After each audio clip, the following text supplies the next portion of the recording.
AJPI, association d'assurés engagés et responsables, présente Sud Radio, le grand matin week-end, la force de l'engagement, Muriel Réus. Bonjour, ce matin, mon invité est Roxana Maracineanu.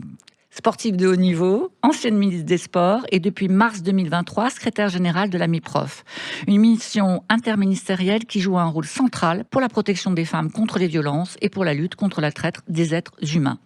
Mais avant d'échanger sur ces sujets cruciaux, parlons des suicides forcés et je vous engage à nous engager pour les combattre. Elle s'appelait Amélie, elle avait 36 ans, elle était mère de 2 enfants. Un jour, elle a décidé que tout était fini. Mais était-ce vraiment son choix ? Derrière les chiffres glaçants du suicide, il existe une autre réalité, moins visible, presque indicible, celle des suicides forcés.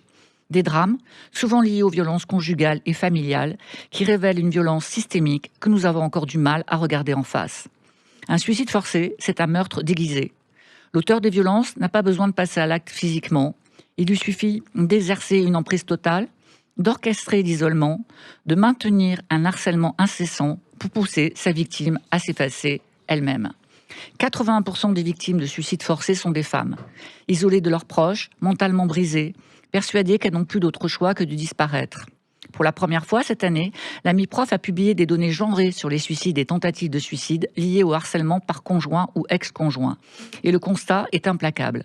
En 2023, 1185 femmes ont été tuées, victimes de meurtres ou poussées au suicide, simplement parce qu'elles étaient des femmes.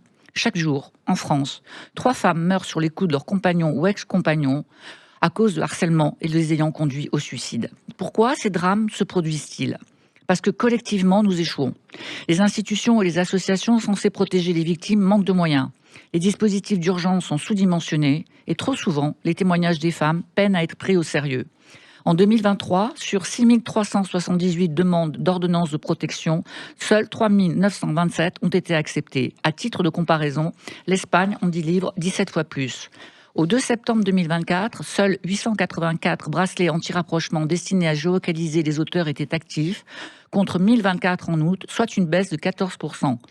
Cette diminution interroge, alors que les violences conjugales augmentent et représentent plus de 9 appels sur 10 au 3919. Quant à la justice, en 2023, sur 65 000 victimes de viols déclarées, seuls 1117 auteurs ont été condamnés. Pourtant, les solutions sont à portée de main. Protéger les femmes et les enfants en multipliant les lieux sécurisés loin de l'emprise des agresseurs, former tous les professionnels, forces de l'ordre, magistrats, travailleurs sociaux, professionnels de santé, à toutes les formes de violence, sans oublier les violences sexuelles et les cyberviolences. Sensibiliser le grand public à détecter les signes de manipulation et de détresse, assumer une prise en charge complète des traumatismes pour briser les engrenages destructeurs, investir dans la prévention comme le fait la MIPROF en produisant des outils pour éduquer et alerter en particulier les jeunes générations. Les suicides forcés sont le symptôme d'une société qui refuse encore de regarder en face la violence qui gangrène ses foyers. Nous devons changer de regard, comprendre que chaque féminicide, que chaque suicide forcé est un échec collectif. Bonjour Roxana. Bonjour Muriel. Maracineanu. Alors, sportive de haut niveau, ancienne ministre des Sports, vous êtes depuis mars 2023 la secrétaire générale de la MIPROF. Et la MIPROF qui joue un rôle central dans la lutte contre les violences faites aux femmes et la traite des êtres humains. Comment définiriez-vous pour nos auditeurs les priorités actuelles de cette mission ? La mission interministérielle pour la protection des femmes a d'abord un rôle de conviction. On est proche des administrations, de l'État, des collectivités, mais aussi des responsables politiques comme les ministres ou les présidents de régions, de départements, pour dire que la lutte contre les violences faites aux femmes ne doit pas être une priorité, mais que c'est un devoir. Nous sommes là aussi pour faire appliquer la loi de 2014 qui dit qu'un certain nombre de professionnels qui sont en ligne directe, en contact direct avec des femmes potentiellement victimes de violences doivent être formés.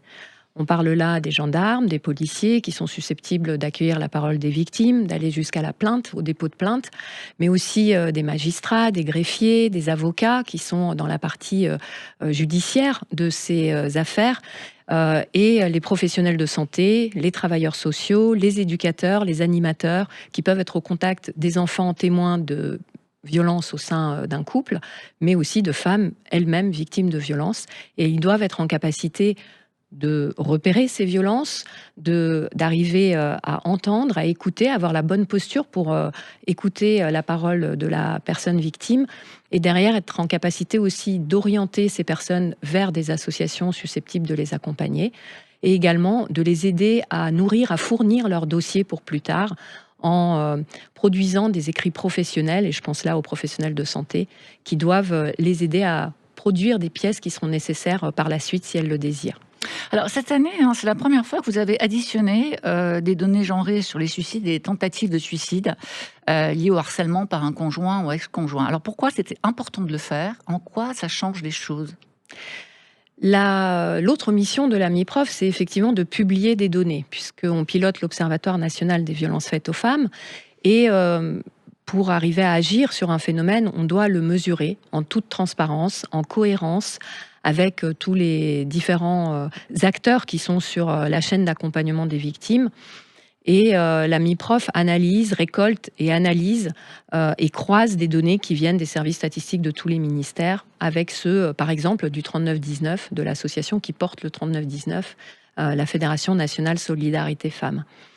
Pour la première fois, et aussi parce que c'est une mesure du Grenelle de 2020, d'aller chercher ce nombre de suicides et de tentatives de suicide à la suite du harcèlement par le conjoint ou l'ex-conjoint.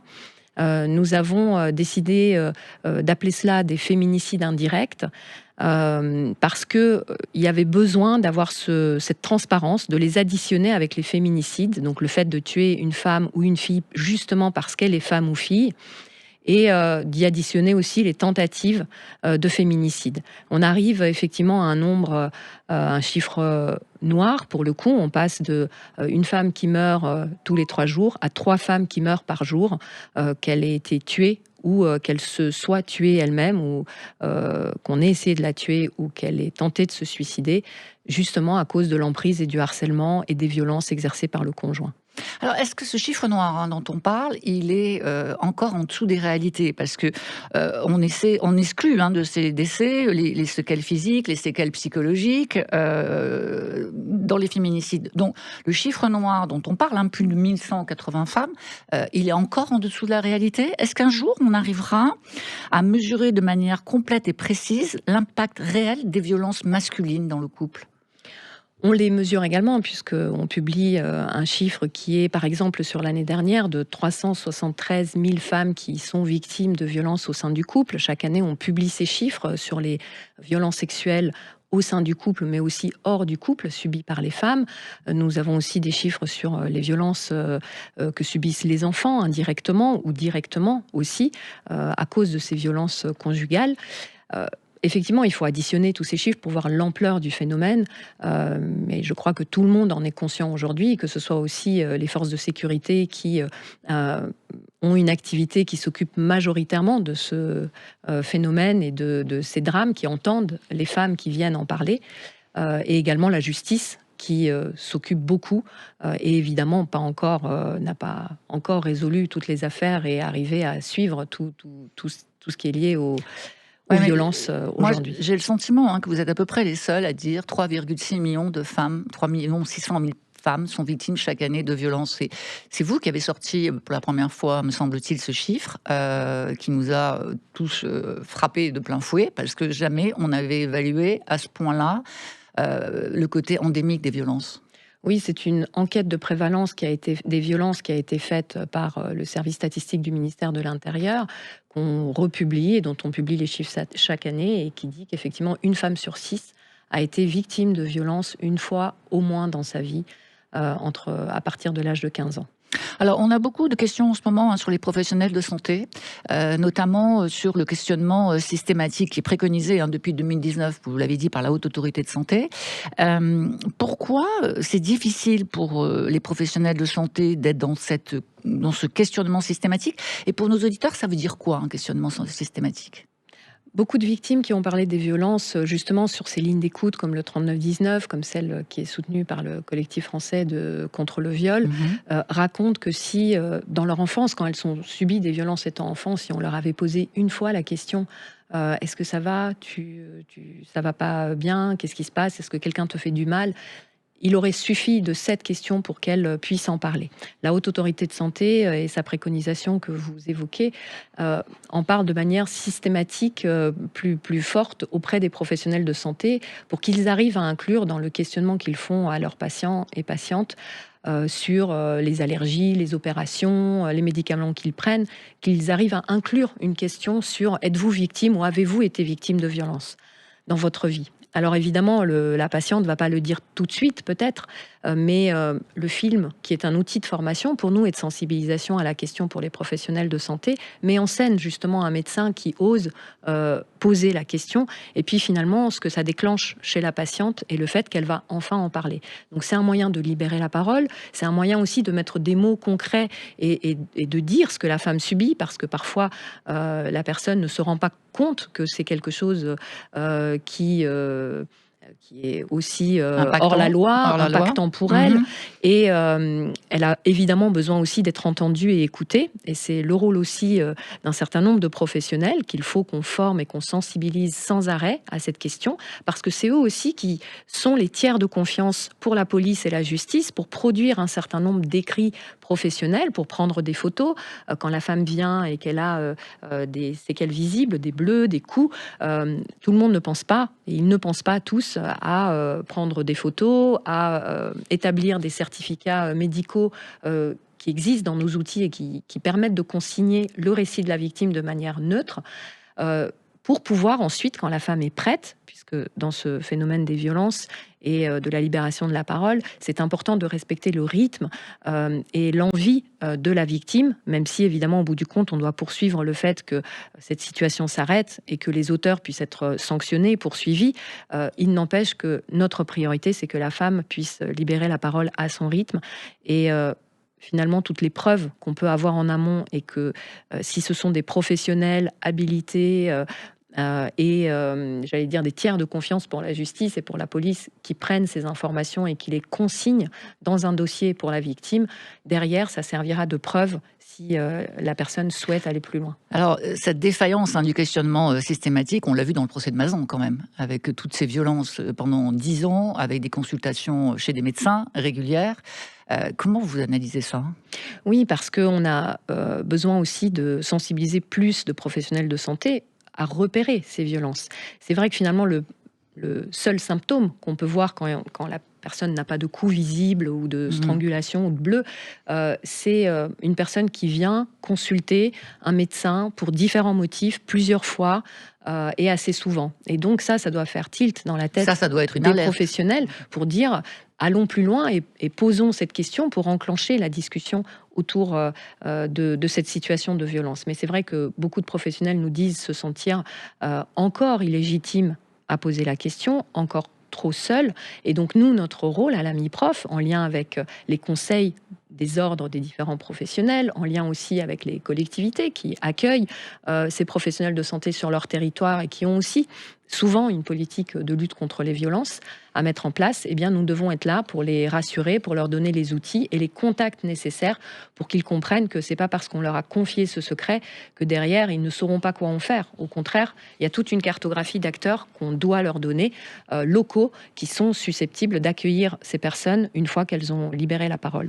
Et aussi, comme vous le dites, c'est une question de santé publique que de détecter ces violences qui ont un impact très fort sur la santé des femmes. Alors, c'est une question de santé publique, c'est aussi une question sociétale. Il faut peut-être modifier aussi les perceptions, les jugements de certains ordres qui accompagnent les professionnels, notamment l'ordre des médecins, parce qu'on a vu que dernièrement, les signalements avaient donné lieu à des sanctions et on peut s'interroger sur ces sanctions. Les données du 119, numéro national gratuit dédié à la prévention et à la protection des enfants en danger, révèlent que 6500 enfants ont été en 2023 co-victimes de violences au sein du couple. 6500. La moitié de ces enfants étaient des filles, dans 51% des cas.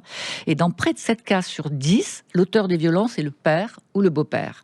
Alors, est-ce que vous pensez que la société va prendre ou a pris conscience de l'impact de ces violences sur les enfants ? On a bien compris aujourd'hui, on dit partout les enfants sont co-victimes. Est-ce que vous pensez qu'on a vraiment pris conscience de cela ? C'est ce chiffre aussi qu'on a souhaité publier, en plus de celui que vous avez évoqué tout à l'heure. C'est le nombre d'enfants co-victimes, et j'allais même dire victimes, parce que quand on est témoin de violence, on est véritablement victime. Ça crée un psychotrauma qui vous poursuit toute votre vie.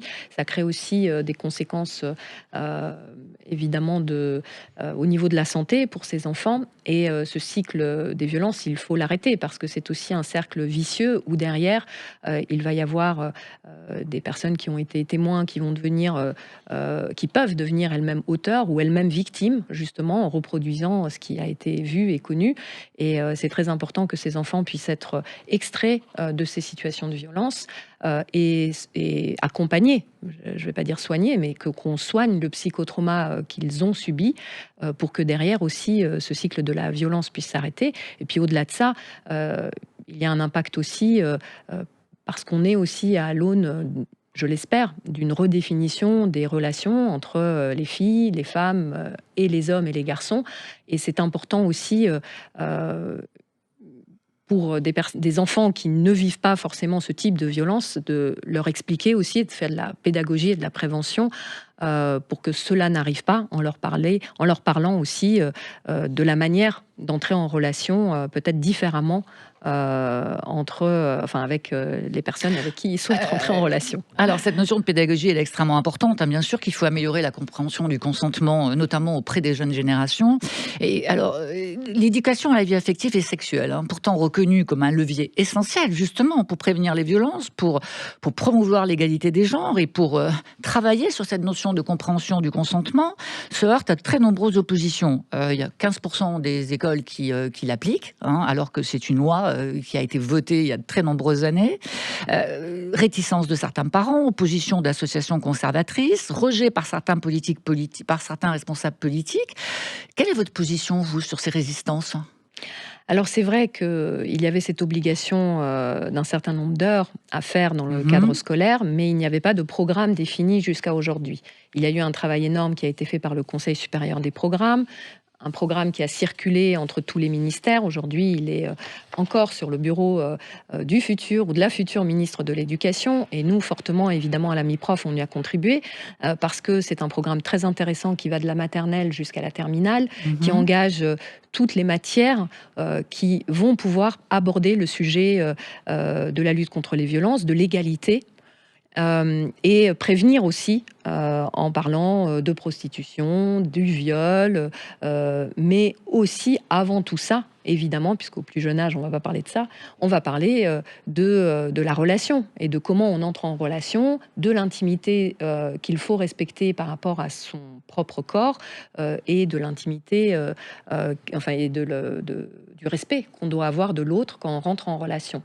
Qu'on soit petit enfant et qu'on doit lui demander de lui tenir la main dans le rang, quand la maîtresse vous dit « prenez-vous par la main », mais plus tard, évidemment, quand on va parler à des adolescents de leurs relations affectives et qui vont aller sans doute plus loin à partir d'un certain âge avec leurs petits copains, leurs petites copines. Pour ou contre l'inscription du consentement dans la loi pénale ? Je trouve aujourd'hui, pour moi, le plus important, c'est qu'on parle du consentement à l'école, qu'on puisse en parler en alliance éducative, dans le champ du sport, de la jeunesse, qu'on en parle à nos enfants, à nos adolescents, et qu'on reparte un peu sur des nouvelles bases qui permettront d'aller en parallèle avec la déconstruction des stéréotypes qui existent dans notre société de domination des hommes sur les femmes. Et il faut vraiment, en parallèle, qu'on démarre cette éducation en parlant du consentement. Maintenant, nous, on est là à la MIPROF pour entendre les avis des uns et des autres, le porter à la connaissance aussi des personnalités politiques qui vont prendre cette décision de modifier ou pas la loi ou de la compléter.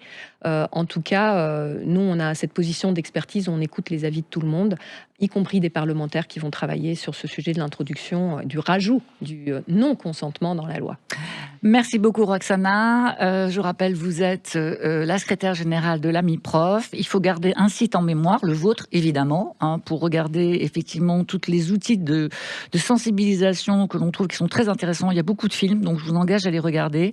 Et puis peut-être, pour nos auditeurs, rappelez arrêtonslesviolences.gouv.fr sur lesquels on peut trouver toutes les ressources, les vôtres et bien d'autres, bien sûr. Et je vous dis à tous, à dimanche prochain pour une nouvelle émission de La Force de l'Engagement. Merci. Sud Radio, le grand matin week-end, La Force de l'Engagement, Muriel Réus. Avec AGEPI, association d'assurés engagés et responsables.